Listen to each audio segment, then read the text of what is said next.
ओम शांति। आज 4 फरवरी 2022 की साकार मुरली के सार की मीठी सी मंथन। बाबा ने कहा, मीठे बच्चे, अपने दिल रूपी दर्पण में देखो कि अंदर कोई भूत तो नहीं। भूतों को निकालने का प्रयत्न करो।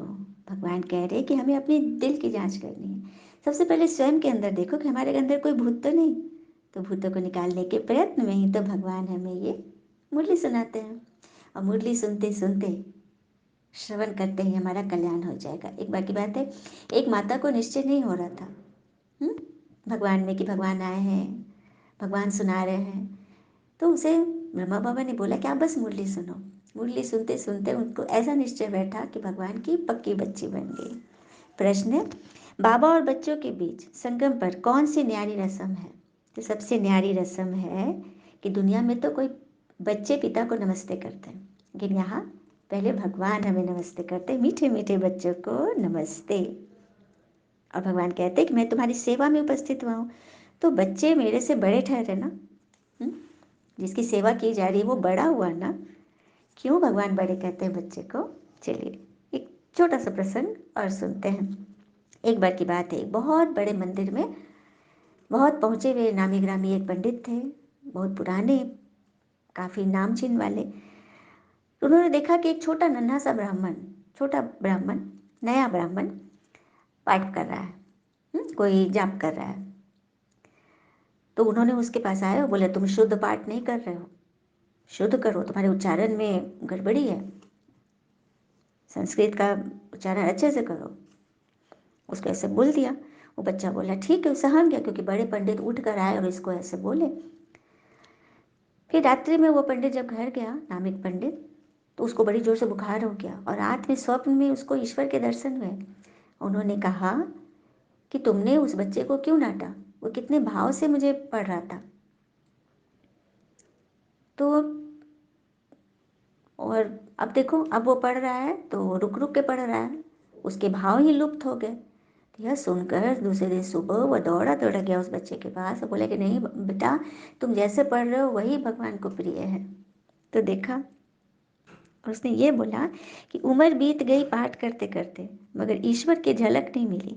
आज इस सच्चे बच्चे ने मेरा खोया पुण्य जगा दिया। तो देखा, ईश्वर को वो बच्चे प्यारे हैं जो भाव से उनको प्यार करते हैं। तभी तो भगवान आकर नमस्ते कर रहे हैं। कितने निराकारी और निरंकारी है।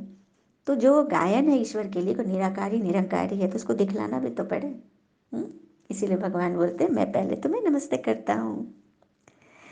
बाकी गुरु आदि को, दुनिया में गुरु आदि को कोई दंडवत न करे तो वो नाराज हो जाते हैं, लेकिन यहाँ तो उल्टे हैं, न्यारी रस्म है ना, भगवान ही हमें नमस्ते कर रहे हैं। धारणा है, चैरिटी बिगिंस एट होम। स्वयं के साथ, परिवार के साथ कल्याण के निमित्त बनो। Charity begins at home. कोई भी सेवा, कोई भी दान कहाँ से शुरू करना है? स्वयं से। अपने आप को दान दो, अपने मन को सदा हर क्यों क्या कैसे वैसे में से बचा के रखो। तो अपना कल्याण करेंगे तभी तो हम परिवार का भी कल्याण के निमित्त बनेंगे। गृहस्थ व्यवहार में रहते कमल फूल समान पवित्र बनना है।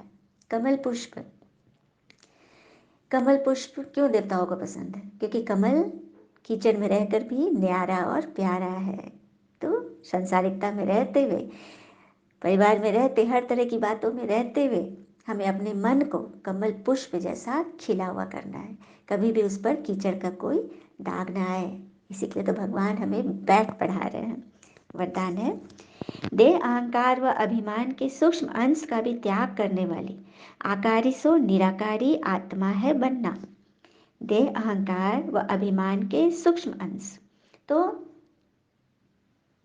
अभिमान के, घमंड के 3 रूप होते हैं। सबसे पहले तो गर्व के रूप में शुरू होगा। हमें अपनी विशेषता का, अपने ज्ञान का हमें गर्व होता है। हम किसी चीज़ में फर्स्ट किए तो हमें गर्व होता है। दूसरा है अभिमान। ये भी है कि हाँ, अपने आप को महान समझना, अच्छा समझ। लेकिन अहंकार सबसे खराब। अहंकार में वो व्यक्ति किसी को भी लगाएगा नहीं, अपने आगे किसी को नहीं समझेगा और दूसरे को गिराने के निमित्त बनेगा कि मुझसे आगे कोई बढ़े नहीं। तो ये रूप है। तो बाबा ने कहा किसी तरह का अभिमान हो, सूक्ष्म अंश भी हो कि मुझ में ये विशेषता है, किसी में नहीं है, मैं नहीं हो तो क्या हो। हाँ, तो अपनी गुण शक्ति बुद्धि की जो हमारे अंदर अभिमान व्याप्त हो जाता है, उसका भी त्याग करना है। हमने कुछ त्याग किया है, ईश्वर को पाने के लिए हमने जो त्याग किया है उसका भी त्याग, वह भी वर्णन नहीं करना है। ये है सूक्ष्म त्याग। और किसी ने कुछ बोल दिया, कुछ किया, ड्रामा कल्याणकारी है। कोई भी कुछ बोल रहा है, बातें हो रही, तो मेरे उत्थान के लिए, मुझे सिखाने के लिए हो रहा है, यह जब समझोगे ना, तो तुम्हारी स्थिति, तुम 1 डिग्री आगे बढ़ जाओगे, 1 स्टेप आगे बढ़ोगे। इसीलिए परिस्थितियां हमारी परीक्षा लेने आती है। स्लोगन: समय पर सहयोगी बनने से उसका पदम गुना रिटर्न ईश्वर से प्राप्त होता है।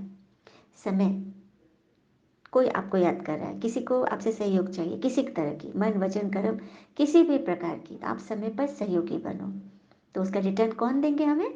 भगवान देंगे, और वो भी पदम गुना रिटर्न मिलेगा। किसी से भी कोई इच्छा नहीं रखनी, बस सहयोगी बने रहो। अच्छा, ओम शांति। शुक्र है मीठे बाबा, वो बाबा के प्यारे प्यारे बच्चे। Thank you Baba.